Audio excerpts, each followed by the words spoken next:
A partir de este momento, Radio Universidad de Chile da la bienvenida a La República de las Letras.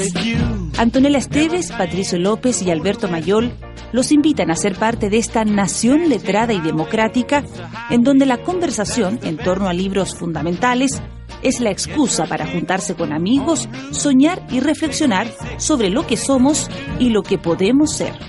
Bienvenidos a la República de las Letras.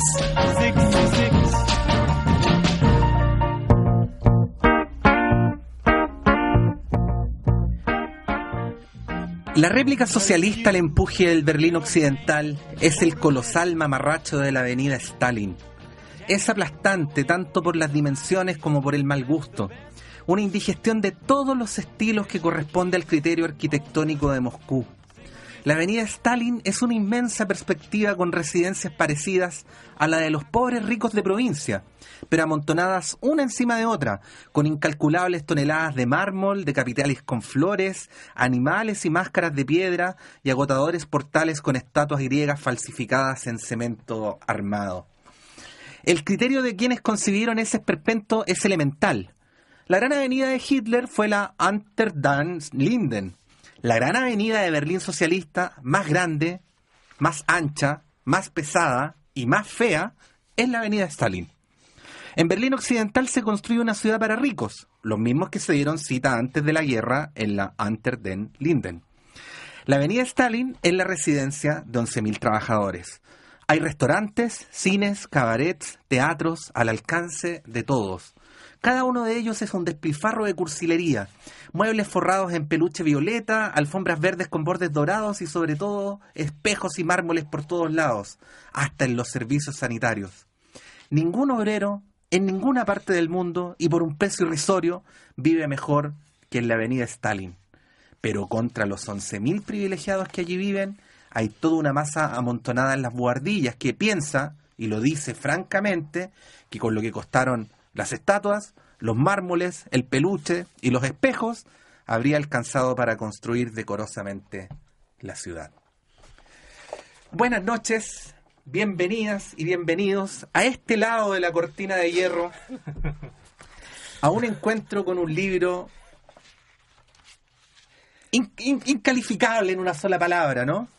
Cuyo título es De viaje por Europa del Este, de Gabriel García Márquez. Y antes siquiera de saludar a mis amigos, de hecho los voy a presentar y no los voy a dejar hablar por el momento. Don Alberto Mayol. Buenas noches. Don Omar Sarraz. Buenas noches. Tengo que hacer una pregunta a ustedes que son mi aparato de inteligencia y de control civil. ¿Quién fue el weón que le cambió el nombre a este libro? Exacto. Porque este libro se llamaba De viaje por los países socialistas. ¿Y cómo debería llamarse el libro? De viaje por los países socialistas. Sí. Especialmente para las nuevas generaciones que el único Stalin que conocen es Stalin Rivas, el ex volante de la selección venezolana, Sí. y que es un título que no dice nada, ¿no? Nada. Bueno, a nosotros no nos llegó una biografía de Stalin a la librería porque se equivocó el bodeguero y mandó a Stanley. Mandó a Stanley Kubrick. A Kubrick, mandó la de En Kubrick. vez de llegar un libro de Stalin, llegó un libro sobre Stanley. Oh, Stanley Kubrick. Oh. Joseph Stanley Kubrick. ¿Quién? Oh. Bueno, de viaje, notable. Sí, de viaje por los países socialistas. Sí. Pero de verdad, corra a leerlo. Pero por favor, esta es Nuestros años verde olivo, pero en bueno. Claro, no, o sea, una cosa, a ver, es que primero, Espérense, ¿está aprobada Siga, la moción siga. entonces? Sí. A partir de ahora, Sí. este programa se llama De viaje por los países De viaje socialistas. por los países Está muy bien, socialistas. pero además, ¿cómo te enteraste? Porque yo lo supe solamente porque en los años 80 me cayó ese libro en la mano y se llamaba así. Porque tú me contaste. lo buscamos en internet, Sí, yo lo busqué tú también en me internet. contaste. Ah, ya, sí. Sí. Sí, yo lo partí La leyendo editorial Oveja Negra. Claro, yo lo partí leyendo en internet y después lo tuve materialmente, entonces efectivamente es un libro que tiene ya toda una historia, pero que tiene además este ejercicio que me parece tan notable, que es el ejercicio de la crónica de un tipo que sencillamente, Gabriel García Márquez, haciendo periodismo, esto, Exacto. Sí. ¿verdad? Haciendo periodismo, pero autodefinido como socialista. Autodefinido como socialista, pero O sea, con un nivel de objetividad. Claro, Sí. ese es el punto, 30 ¿no? años. Es el de la honestidad intelectual de Sí. quien deseaba que encontrar que todo fuera bueno y no pudo, ¿no? Claro, Así es. pero además, tomándole la temperatura, yo en general siempre he tenido una gran afición por tratar de entender la vida cotidiana de la Europa del Este, de la Unión Soviética. Y esto era muy sorprendente porque por ejemplo, lo que cuenta Checoslovaquia, yo Sí. jamás lo habríamos imaginado. O sea, que Checoslovaquia era una ciudad prácticamente occidental, que tenía una cantidad de comercio con Occidente enorme, Que era muy apolítica. muy apolítica. que la gente Eran proveedores no pensaba de- mucho en el socialismo. Exacto. Maquinaria pesada para todo el, Exacto. para todo el mundo socialista. Y que en cambio bueno, otro dato que me encantó, lo encontré increíble, era el dato de cómo la zona que estaba inmediatamente al lado en Berlín Occidental de la Puerta de Brandenburgo, que era la zona de cruce, cómo esa calle en particular y toda esa zona tenía evidentes, dice, subsidios increíbles, que hacía que uno fuera un hotel de altísimo lujo, una cosa ostentosa, llena de bienes de consumo, qué sé yo, por una cantidad de dinero ridícula, que era una forma de presionar, de humillar a la escasez del otro lado. Sí. Y otra cosa que es la más importante de todo, a mi juicio, que la cortina, con lo que partió Sí. Patricio, además de la cortina de hierro, digamos, la referencia a la cortina de hierro, el primer párrafo, él dice, bueno, la cortina de hierro no es... No, ese párrafo es notable. Léalo, por favor, porque léalo. pensé en partir por ahí, de Pero hecho. sí. dale. Dale. La cortina de hierro no es una cortina ni es de hierro. O sea, nota al pie. Esa primera frase ya es... La cortina de hierro no es una cortina ni es de hierro. Es una barrera de palo pintada de rojo y blanco como los anuncios de las peluquerías. Después de haber permanecido 3 meses dentro de ella, me doy cuenta de que era una falta de sentido común esperar que la cortina de hierro fuera realmente una cortina de hierro. Pero 12 años de propaganda tenaz tienen más fuerza de convicción que todo el sistema filosófico. 24 horas diarias de literatura periodística terminan por derrotar el sentido común hasta el extremo de que uno tome las metáforas al pie de la letra. No, Esto debería ser enseñado, no, debería ser puesto en un cuadro con escrituras en bronce en todas las escuelas de periodismo del mundo. ¿no? Sí, totalmente de acuerdo. Extraordinario. O sea, no, este libro además, y acabas de decir un punto que es muy importante, o sea, si alguien quiere saber cómo hacer el periodismo que fue tan importante en el siglo XVIII, en el XIX, ¿no? Cómo el periodismo que fue tan importante también en el siglo XX y cómo puede ser en el siglo XXI, o sea, este es un libro increíble para eso. Pero bueno, vuelvo a la cortina de hierro. Que no es de hierro y no es una cortina. Que no es cortina. Y tiene una tercera cosa que no es. Sí. Todos sabemos, porque esto es una cognición, pues Sí. es equivocada, pero es una cognición. ¿Ya? Hemos aprendido, nos han enseñado, y por tanto sabemos que la cortina de hierro no se podía cruzar. Sí, claro. Porque si la cruzabas te mataban. Te mataban. Eso es lo que desde niños veíamos que Por supuesto. ocurría, que era lo que hacía el señor Honecker, ¿no? Exacto. Todos sabíamos que si alguien trataba de huir, Exacto. no de cruzar, de huir. De huir. No es lo mismo. Ya. No es lo mismo. Exacto. Iba a ser fusilado al acto. Si es que no moría atravesado por los alambres de púa, ¿no? Exactamente. Bueno, Sí. resulta que Gabriel García Márquez cruza la cortina de hierro porque con unos amigos dicen, oye, ¿por qué no hacemos este viaje? Vamos Claro, en uno auto. había comprado un auto y dijo, Claro. ¿qué hacemos? Y más aún, después descubre que si uno andaba en metro, podía cruzar la cortina de hierro todos los días. Sí. Porque el metro obviamente Claro. tenía las líneas En Berlín. de Berlín, entonces no, tú podías cruzar la cortina de hierro Sin problema. Sin problema. Y que efectivamente mucha gente de Europa del Este iba de vacaciones a Occidente y misteriosamente, por razones que se desconocen, volvía a entrar Sí. a la Por razones que se investigan. una Sin cosa. ningún tipo de clandestinidad, una cosa así pedestre, común y corriente. Esto que no tiene ningún énfasis en la obra, esto está descrito simplemente. O sea, para todos los que fuimos educados, sobre todo en la época donde la propaganda llegó al nivel más elevado, ojo, y este es un libro donde la crítica a la izquierda es feroz. O sea, Sí. no No es complaciente para nada. Claro, o sea, esto es, si quieren buscar flagelantes, dentro de la izquierda, esto es de verdad. Esto es de verdad. De verdad. O sea, con la única salvedad de que no se pasa a la derecha, Claro, no por eso. Como su colega voy a decir, Ampuero. Y Sí. y como su amigo de entonces, también. Vargas Llosa. Vargas Llosa. Varguitas. Bueno, y eso, lo que tú decías, Patricio, de que por qué le cambiaron el nombre, lo increíble es que ni siquiera aparece como título original, porque yo busqué aquí la primera página y es como que en el 57 hubiera aparecido como de viaje por los países de Europa del Este, y no, es de viaje por los países socialistas, que es muy interesante. Y por otra parte, a mí me llamó mucho la atención este nivel de original del periodismo. 78, 1978.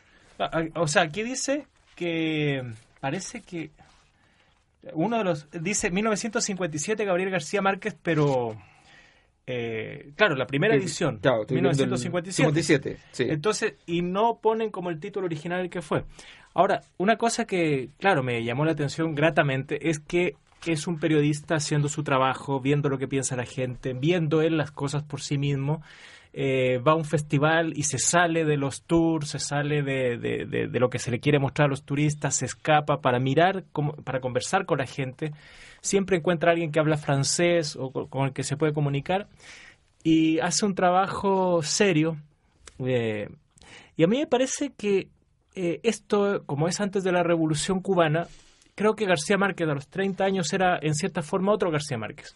O sea, yo pienso que tal vez García Márquez del 59, cuando viene la Revolución Cubana, es cuando realmente toma las posiciones políticas que defiende hasta el fin de su vida.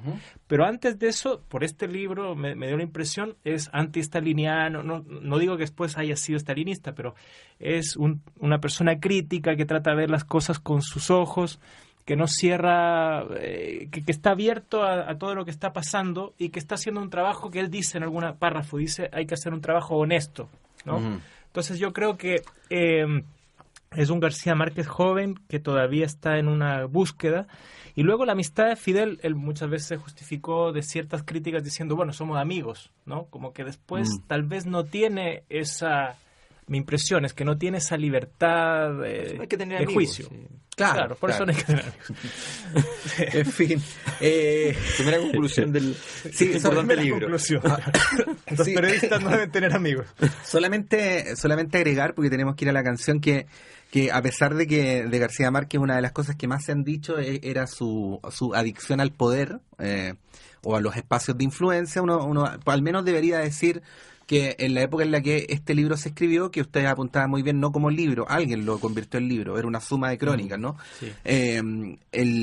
La ambigüedad no era premiada como en este tiempo, sino que era severamente castigada. Era una época para elegir entre blancos o negros. La ¿no? Guerra Fría, claro. No es la conducta acomodaticia que opera en el contexto actual, por lo tanto hay un valor que hay que entenderlo en su propio contexto. Incluso había un automatismo, que era que si tú hacías una crítica a Estados Unidos, inmediatamente te respondían, y en la Unión Soviética...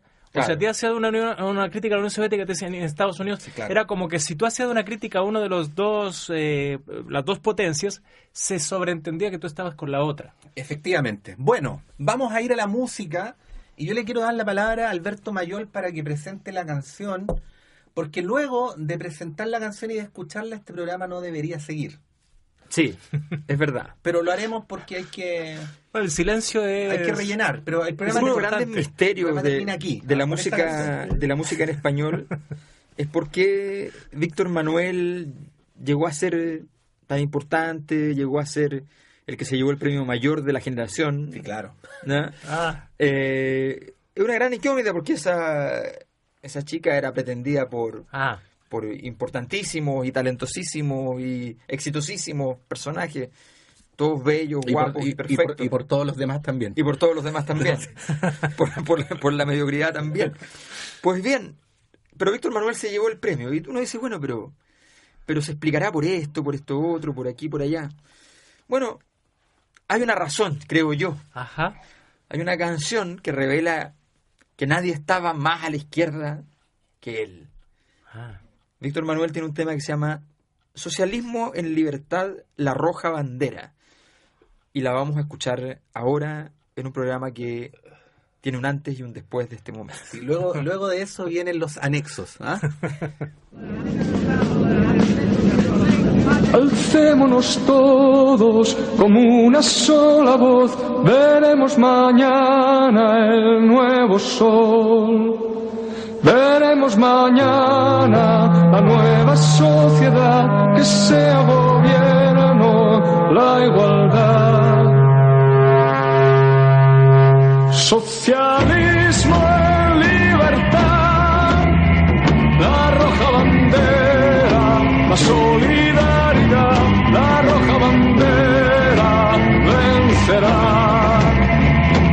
Con la fuerza que nos da la roja bandera, la solidaridad, la tierra que estrena libertad. Sabremos ser libres, podremos alcanzar de todos los pueblos la unidad. De todos los pueblos nos sobra voluntad, haremos camino al caminar. Socialismo en libertad, la roja bandera, la solidaridad, la roja bandera vencerá. Con la fuerza que nos da la roja bandera, la solidaridad, la tierra que estrena libertad.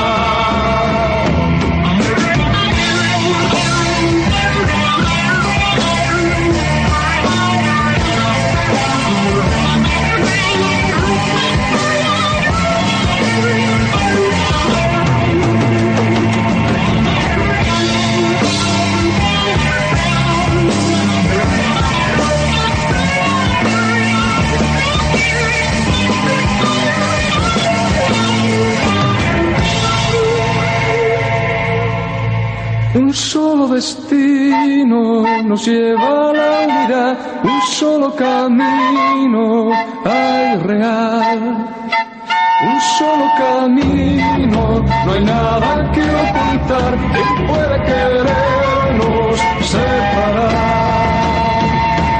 Socialismo en libertad, la roja bandera, la solidaridad, la roja bandera vencerá. Con la fuerza que nos da la roja bandera, la solidaridad, la tierra que estrena libertad. Socialismo en libertad, la roja bandera, la solidaridad, la roja bandera vencerá. Con la fuerza que nos da la roja bandera, la solidaridad, la tierra que estrena libertad. Socialismo en libertad. Así es Praga. Su antigüedad no parece anacrónica. En los vericuetos de la ciudad vieja se encuentran en un mismo caserón una cervecería histórica con reproducciones de Picasso y un almacén de calculadoras eléctricas. Uno pregunta a los checos por qué tienen a Picasso en una cervecería antigua y los checos responden es que a alguna gente le gusta Picasso. Los contrastes no son violentos.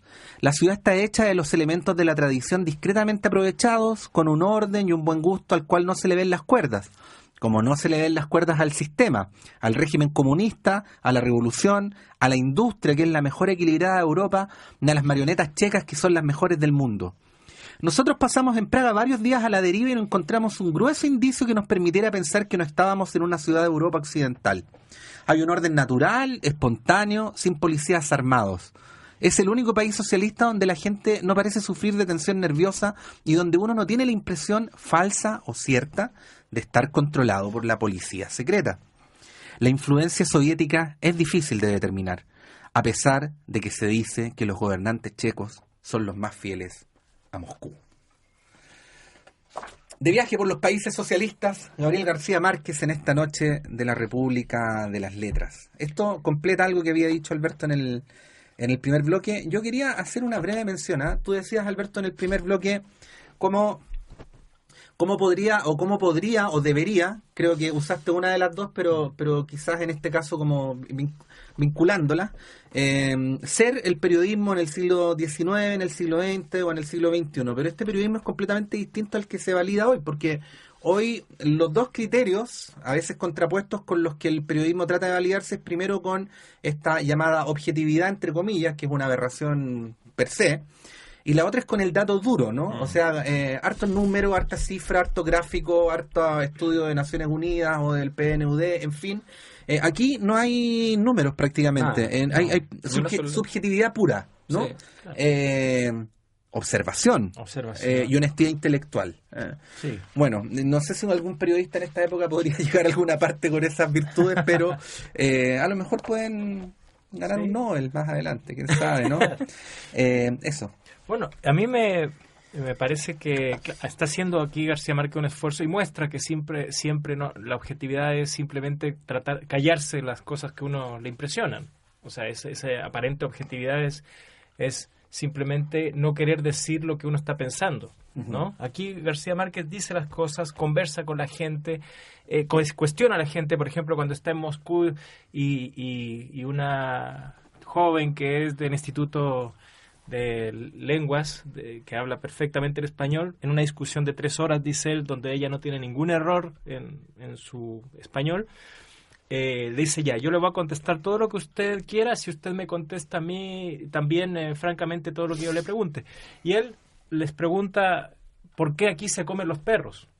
Porque no he visto ningún perro en Moscú, ¿no? Y la gente se queda fría y dice, no, esa es propaganda capitalista, es de la prensa capitalista. Pero lo que quiero decir es que García Márquez hace las preguntas que se le van ocurriendo sin mucha elaboración, y la gente va contestando y va preguntando a su vez cómo es que, por ejemplo, en Occidente los periódicos tienen dueño. O sea, es una cosa sorprendente. No, y se ríen, ¿no? Esta parte de la publicidad donde García Márquez les cuenta y sale la conversación. ¿Cómo se financia con la publicidad? Claro, y dice, pero ¿cómo le autorizan a alguien a decir algo que no es, ¿no? Que estas propiedades de la publicidad sobre los productos que no son tal. Hay publicidad. Y da risa, ¿no? Claro, hay publicidad de 2 marcas de camisa y cuando la gente sabe cuál es la mejor camisa, ¿por qué siguen porque siguen comprando igual la otra y no entienden que puede haber 2 marcas? Sí. Bueno, esos son los puntos en los que pone en ridículo el modelo propio. O sea, claro. Y ahí hace un juego que es muy interesante. Es que pone en juego la verdad política. Si finalmente la gracia de García Márquez en este libro es que él va examinando con muchísimos errores, pero también se va enfrentando es capaz de enfrentar el prejuicio propagandístico, político, con bastante honestidad. O sea, su relato sobre Polonia, por ejemplo, claro. yo no he leído nunca a nadie que hable de Polonia como habla él. El catolicismo y el poder de la Iglesia mientras está el gobierno socialista y toda la población yendo a misa, siendo comunista. Por ejemplo, estos cuestionamientos a algunos polacos donde se le dice ¿cómo tú puedes ser comunista y al mismo tiempo ser católico? Los tipos dicen es perfectamente compatible y defienden eso y siguen en sus creencias. Y el poder de gente que se supone que está en contra del sistema, pero que de alguna manera el socialismo va teniendo sus formas nacionales en cada lugar, y eso lo va mostrando muy bien, ¿no? No, eso es formidable. Bueno, vamos a la música para luego ir al tercer bloque. Compañero Omar Sarraz. Es más que nunca el bloque. Camarada Omar Sarraz. Tercer bloque. Resulta que este libro está escrito 10 meses después de la invasión de los tanques soviéticos de la Unión Soviética a Hungría. Sí. García Márquez es de los primeros periodistas que entran en Hungría después de que se levanta parcialmente este bloqueo a Hungría, y dado que el libro termina en la actualidad de ese momento, que es qué es lo que está pasando en Hungría, yo escogí una charda de Monti, música gitana húngara, para que podamos ambientar el programa. Muy bien.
Hay en Checoslovaquia una cosa notable, diferente a todo lo que yo haya visto hasta entonces: los militares. Es sorprendente la manera como están incorporados a la vida civil. En la estación del ferrocarril hacen cola para comprar los tiquetes. Se pelean con los civiles por un puesto en el vagón, cargados de maletas y cacharros, y ponen la gorra para guardar el puesto mientras llevan a orinar a los niños. No parecen militares, sino civiles vestidos de militar. En el comercio de Praga hacen el mercado con sus mujeres, llevando de un lado al niño menor y del otro la bolsa con los pañales y el tetero. Yo vi a un oficial con la gorra en la mano llena de tomates esperando que su mujer desenredara la cremallera de una bolsa para meterlos. Otro tenía a su hijo acaballado en la nuca para que pudiera ver por encima la multitud de una vitrina de marionetas. Se puede pensar que esto es una falta de dignidad profesional. Es más probable que sea una valerosa prueba de dignidad humana. García Márquez, de viaje por los países socialistas, traducido ahora como de viaje por Europa, no traducido, titulado ahora. Deformado, de viaje deformado por Europa por del algún- Este. por algún editor operador. oportunista. 22 En fin. millones de kilómetros cuadrados sin un aviso de Coca-Cola. Dicen. Oh, Ese es un título de un capítulo extraordinario. Bueno, Tercer bloque. Es increíble como uno se asombra cuando llega a lugares donde no hay Coca-Cola ni McDonald's, ¿ah? ¿Sí? Que recuerdo que fue la misma conmoción que sentí en Cuba, ¿no? De hecho, en Cuba no toman Cuba Libre porque... No. ¿Ustedes sabían eso, no? No. En Cuba no toman Cuba Libre porque los cubanos hicieron una cosa que pretende reemplazar a la Coca-Cola y es realmente un bodrio. Entonces... ¿Cuál es la fruticola? No sé cómo se llama. Alguien me dijo, un amigo me dijo, la fruticola. Por eso todo el mundo toma así ron con hielo nomás, o en daiquiri o en mojito, pero no, con Coca-Cola no. Ajá. O sea, perdón, Cuba Libre no. Compañeros, hemos llegado al tercer bloque. Creo que es un momento importante para que el Comité Central dé cuenta de la dirección dé cuenta del Soviet Supremo. Claro. Democracias, oye, qué bonito ese, democracias populares. Democracias populares. Democracias populares, así se le llama a don Alberto. ¿Quiere usted saber? Porque Soviet hay muchos, pero solo uno es el Soviet Supremo. Efectivamente. ¿Ya? Y al que hay que darle todo el poder. Todo el poder al Soviet Supremo. Y ese Sí. lugar existe. Existe en forma como una buena democracia popular, en forma de una tímida construcción que simplemente le dice a usted, invita a pasar para que usted conozca todo el saber, todo el conocer, todo el pensar, todo el sentir de la humanidad en esos metros cuadrados, humildes y modestos desde el punto de vista aparente, pero abrumadores desde el punto de vista histórico. Claro, porque usted entra y se encuentra con una gigantografía de 20 metros del camarada Omar Sarrás, Así es. el primer obrero de la patria. Autor del Gilgamesh, la Biblia, Exactamente. autor de 100 años de soledad, pero sobre todo de 100 años de camaradería, Sí, Bueno. de 100 años de fraternidad. de fraternidad. Si cada lector es un autor, podría ser que seamos autores de 100 años de soledad, por ejemplo. Pero ¿por qué no? Coautores. Lo que pasa es que en ese sistema no existe el derecho de propiedad, No, pues, menos compañero. aún el derecho de propiedad intelectual, que es una debilidad pequeño burguesa de los Sí. intelectuales que quieren erigirse en personalidades y creer que la dura tarea del obrero, la dura tarea cotidiana del obrero, tiene un valor menor que el de aquel que crea un Sí. libro. Y esa es una aberración, Es una aberración. que debe Es un ser trabajo combatida colectivo. por nuestro sistema. Es un trabajo colectivo. Tengo que decir esta anécdota. Fidel llega a Rusia a negociar y le dice, bueno, si vamos a creer en la economía marxista, ¿ya? Las horas de trabajo de un trabajador que saca caña de azúcar y las horas de trabajo de alguien que saca petróleo valen lo mismo.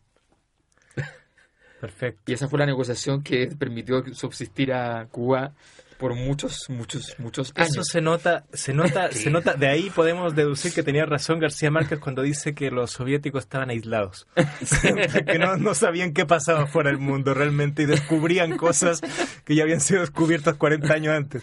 Bueno, pero esto tiene una dirección, el Soviet Supremo. Sí. Sí. José Alessandro 94. Ah, sí. Efectivamente. Y ahí se van a encontrar con esta área de democracia popular, profundamente popular. No existe el mercado ahí, existe el trueque. No existen las usted clases, cambia sí. unos billetitos Pocos un- papeles por más papeles. por más papeles. Claro. Es el trueque. Efectivamente. El trueque. Papeles firmados Sí. con papeles sin firmar. Con Efectivamente. ISBN. Sí, sí, sí. Eso es todo lo que cambia. Así que simplemente usted vaya, visite a Omar Sarrás, visite la librería Clepsidra. Y se va a encontrar con este libro, y es muy importante este libro porque si tú le preguntaras incluso a quienes conocen la obra de García Márquez, nómbreme 5, nómbreme 10, nómbreme 15 libros de García Márquez, es altamente probable que no mencione este. No. Y es un libro que vale la No, pena ahora absolutamente. periodista. Como vimos en Crónica de una muerte anunciada, de alguna manera después de esto uno puede decir que Gabriel García Márquez fue mi autor. Es mi autor. Sí. Oigan, compañeros, ¿quería decir algo usted, compañero? Sí, Monserrat? bueno, que por favor, hagan, ojalá, sus compras navideñas con toda calma la primera quincena de diciembre, porque ahí podemos atenderlos de mejor manera, es más tranquilo. Y vamos a abrir el sábado y domingo previos al 24, o sea, vamos a estar el sábado 17, el domingo 18, para que puedan hacer sus compras también. Excelente. Con toda calma. Y bueno, y yo quería decirles que tenemos una gran variedad por Navidad, que todo lo que está saliendo y cosas clásicas, de todo, están en la librería para que ustedes puedan ir o escribirnos a librería@clepsidra.cl preguntándonos, o entrando al Facebook, o que visite nuestra página www.clepsidra.cl, donde están los títulos que tenemos en la librería. Oye, más allá de las bromas que hemos hecho hasta el momento por el desafortunado nombre que tiene actualmente este libro, de Viaje por Europa del Este, traté de especular porque al fin y al cabo es una tontera pensar que las decisiones ajenas son por imbecilidades, ¿no? Es altamente probable que sea uno el que en su muy limitado marco de comprensión considere imbécil algo que tiene su propia lógica interna.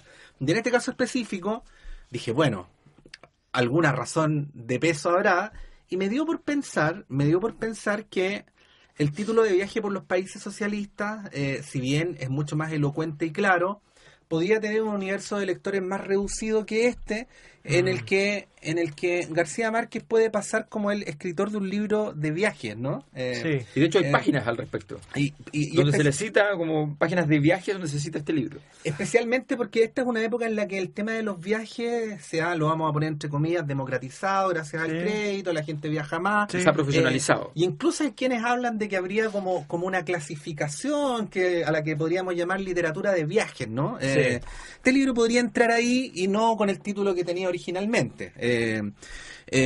Dicho eso, aquí yo creo que se plantea algo muy importante también, y es que Gabriel García Márquez, como periodista, pero yo haría un paralelo con el de cualquier persona que viaja, trata de conocer, como decía Alberto, la realidad de los lugares a los que iba, conversando con las personas comunes y corrientes, saliéndose de los clichés, recorriendo, viendo, observando con los propios ojos.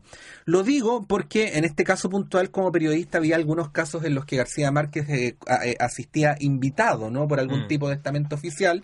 Pero bueno, si me permitieran y no les pareciera demasiado forzado el paralelo, este estamento oficial es más o menos el mismo que funciona con los viajes, es decir, uno está muchas veces adherido a un cierto cliché que tiene que ver con transitar por determinadas calles, hospedarse en determinados hoteles, hacer un tour que cuenta más o menos con una determinada cantidad de días en tal o cual lugar, en fin, y uno no se sale nunca de ese marquito oficial y claro, se saca una foto, se saca una selfie, la publica en Facebook, dice que estuvo y dice que conoció, pero en estricto rigor no conoció. No. Lo digo nomás a propósito de que va a llegar el verano y es probable que a muchos de nosotros sin querer nos vuelva a pasar lo mismo. Sí, bueno, yo creo que también era porque seguramente el editor, la persona que decidió el cambio de nombre, pensó que de Viaje por los Países Socialistas era algo que ya no existe. Extemporáneo. Y claro, como darle una actualidad simplemente, poniéndole de Europa al Este que sigue estando ahí, no sé. De todas maneras, la editorial es Random. Sí, Random House, sí. No, pero por favor, o sea... me refiero a Random Penguin. en el concepto técnico. Sí, claro. Sí, que claro. puede tomar cualquier decisión. Claro, Sí, ya, aleatoria. perfecto.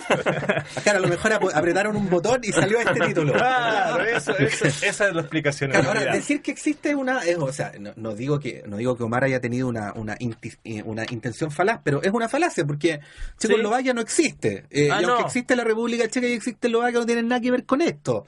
O sea, lo que más se parece a lo que hoy día existe debe ser Rusia, ¿no? Rusia. La Unión Soviética, porque claro, una de las cosas que muestra aquí en este libro, que lo podemos comentar después quizás, es que muchas de las cosas que uno le atribuye en su imaginario a cosas que surgieron con el régimen soviético, en estricto rigor, han sido de siempre en Rusia, y han sobrevivido incluso a Gorbachev.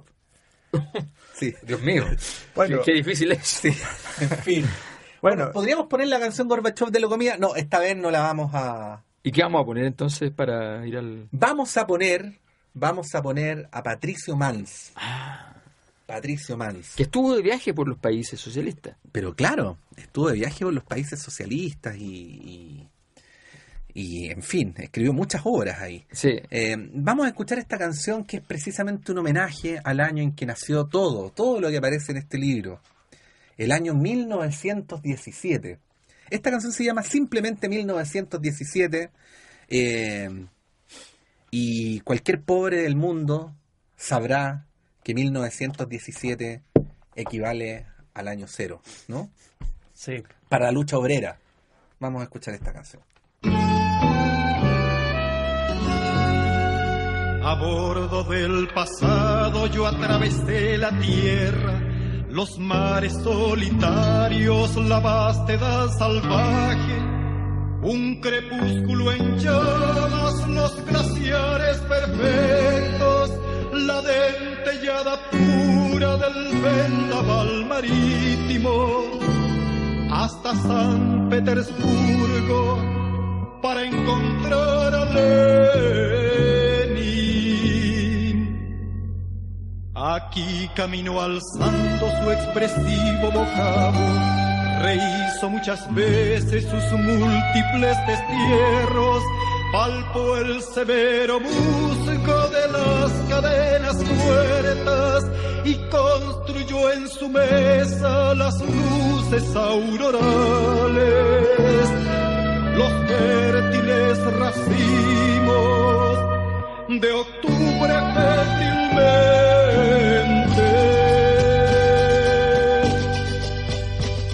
El orgulloso visionario, el gran demiurgo del corazón soviético, el hondo capitán llamado a restaurar el orden de la vida, paciente como una semilla, se propagó sobre el tiempo y la memoria, se hizo alfabeto orgánico y rebelde, acrisoló los hornos del deber.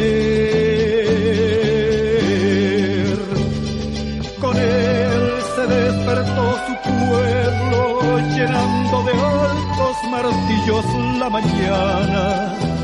El trueno rojo de los cantos se alzó radiante entre ráfagas de nieve. Y un mar de mástiles ardiendo hizo estandarte el fuego que rugía. Hizo constante el peso de la aurora, estableció las leyes del futuro.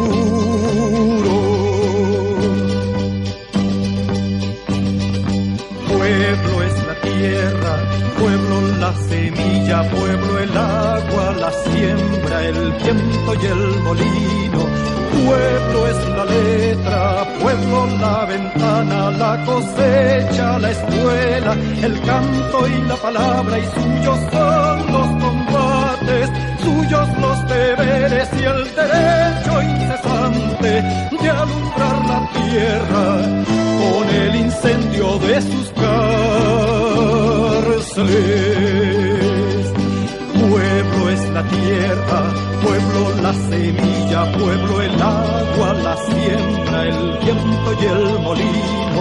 Pueblo es la letra, pueblo la ventana, la cosecha, la escuela, el canto y la palabra, y suyos son los combates, suyos los deberes y el derecho incesante de alumbrar la tierra con el incendio de sus cárceles.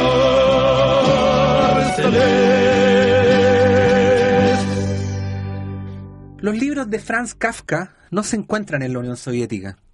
Se dice que es el apóstol de una metafísica perniciosa. Es posible, sin embargo, que hubiera sido el mejor biógrafo de Stalin. Los 2 kilómetros de seres humanos que hacen cola frente al mausoleo van a ver por primera vez el cadáver de un hombre que reglamentó personalmente hasta la moral privada de la nación y que pocos vieron jamás en vida. Ninguna de las personas con quienes hablamos en Moscú recuerdan haberlo visto. Sus 2 apariciones anuales en los balcones del Kremlin tenían por testigos a los altos jerarcas soviéticos, los diplomáticos y algunas unidades de élite de las Fuerzas Armadas. El pueblo no tenía acceso a la Plaza Roja durante la manifestación. Stalin solo abandonaba el Kremlin para pasar vacaciones en Crimea.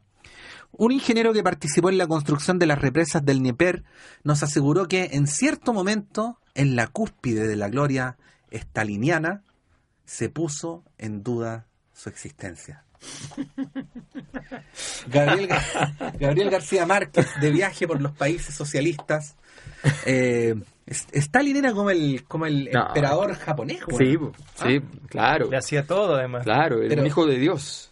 Esa vieja regla de la política, güey, de que el jefe de Estado tiene que aparecer solo para las cosas extraordinariamente importantes, marcar distancia, marcar misterio. El emperador de Japón solo aparece para su propio cumpleaños. No aparecer nunca, ¿Qué es más o menos lo que ha hecho la presidenta Bachelet? Pero con resultados distintos. Sí.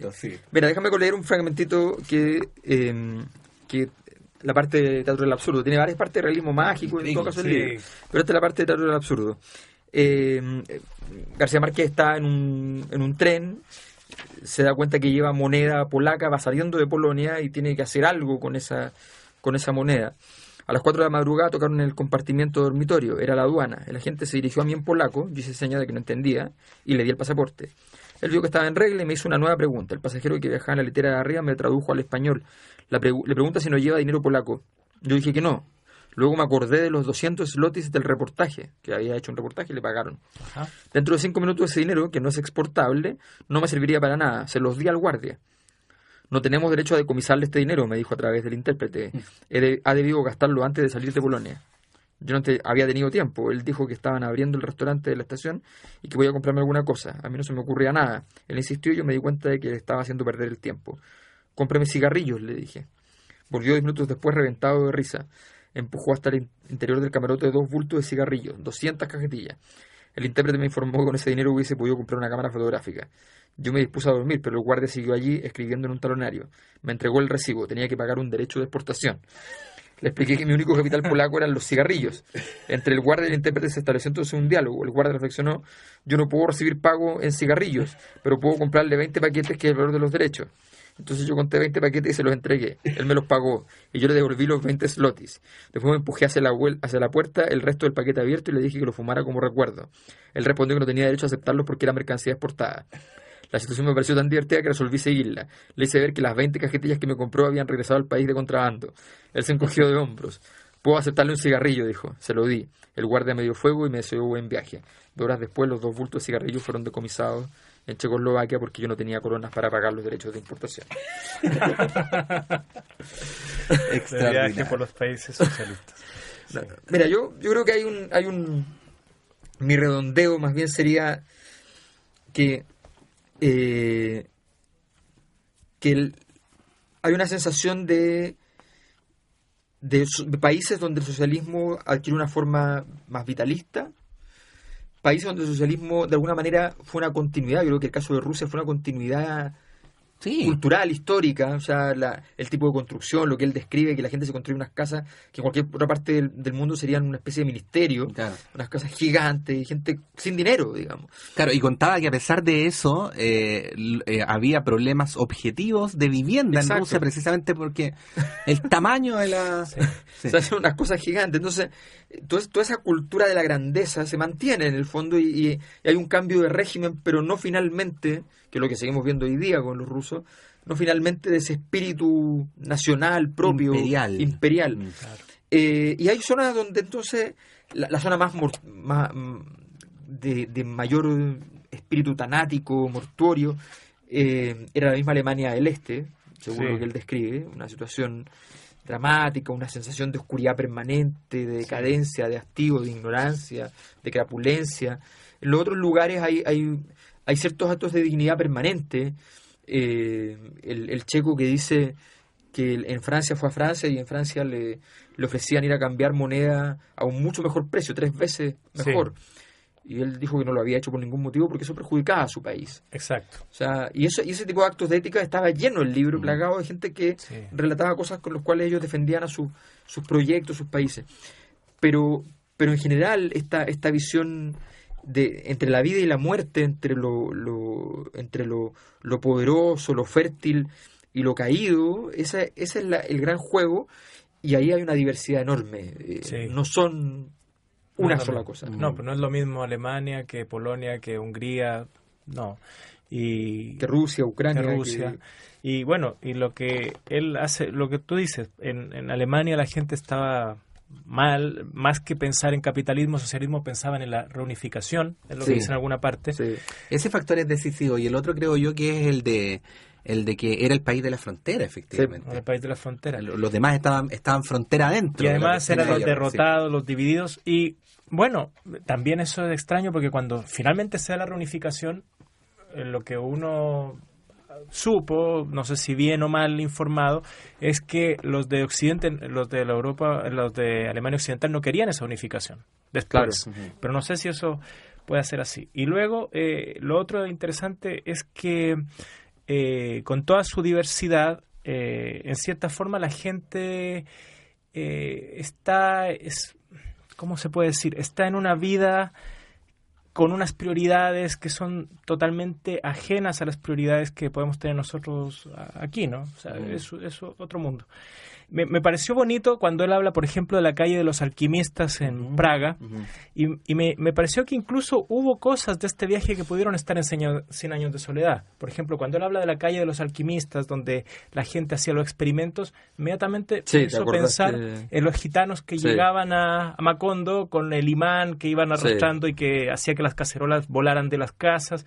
Como que este viaje, de alguna manera, tiene que haber estado presente, como todo en la vida de un escritor, en 100 años de soledad. Pensé concretamente en eso, cuando habla como una calle hermosa, una calle... ¿Era en Polonia donde la gente caminaba todo en fila india? Sí. Por las veredas. Sí, todos. Y casi no habían autos en la calle, pero no importaba, caminaban solo por la vereda y caminaban en orden. Y parecía que estaban haciendo una fila, pero estaban caminando... Claro. No, y además... Siempre se nos pone como criterio de que un país está bien o está mal los bienes de consumo, pero por ejemplo, aquí en un párrafo simplemente dice: Franco tomó el último sorbo de café y se tanteó los muslos en busca de los cigarrillos. Estos están en Europa todavía, en Alemania Oriental. Pero no lo encontró, entonces se incorporó de una manera ostensible, se dirigió al grupo más cercano y pidió por seña de un cigarrillo. Están en un casino, todos tomando desayuno, mucha gente. Yo apenas alcancé a darme cuenta de que los hombres de las mesas vecinas se precipitaron sobre nosotros con cajas de fósforo, cigarrillos sueltos y paquetes sin abrir, en una alborotada manifestación de generosidad colectiva. Un momento después, desplomada en el asiento posterior del automóvil que volaba hacia Berlín, Jacqueline hizo el único comentario que yo consideraba justo en ese instante: pobre gente, ¿no? Y esto lo dice con gente que está desayunando papas, huevos fritos, carne, o sea, que tienen abundancia, pero que se nota que es gente totalmente deprimida y que necesita de alguna manera hacer contacto con alguien, ¿no? Oye, hay una tontera, pero la cantidad de música latina que encontró. Eso, impresionante, el mambo, los boleros, donde iba había un Wurlitzer, algo así, música latina. Bueno, compañeros, su juicio final. No, esto es un buen libro, un excelente libro. Yo a este tipo hay que darle el premio Nobel. Hagamos la próxima semana nuestros años y comparamos. No, hagamos la próxima semana un libro de Andrés Ehrenhaus, El hombre de lenguas. ¿Les parece? Perfecto, me parece excelente. Entonces usted ya puede ir a Clepsidra, comprar el libro y tiene toda la semana para leerlo. Y nosotros nos encontramos la próxima semana. Siempre hay sorpresas agradables que nos da la vida, en este caso puntual, esta obra de García Márquez de viaje por los países socialistas. Usted pregunte en Clepsidra por él como de viaje por Europa del Este, que ahí sí aparecerá en el catálogo. Solo quiero leer 4 líneas. Pero cuando la gente se calla por miedo o por prejuicio, así termina el libro, hay que entrar en los sanitarios para saber lo que piensa. Allí encontré lo que buscaba. Entre los dibujos pornográficos ya clásicos en todos los orinales del mundo había letreros con el nombre de Kadar, que era el presidente en ese momento de Hungría. Era una protesta anónima pero extraordinariamente significativa. Estos letreros constituyen un testimonio válido sobre la situación húngara. Kadar, asesino del pueblo. Kadar, traidor. Kadar, perro de presa de los rusos. Así termina el libro. Buenas noches. Buenas noches. Antonella Esteves, Patricio López y Alberto Mayol y su República de las Letras regresan la próxima semana con un nuevo libro y nuevas conversaciones. Los esperamos. On Route 66.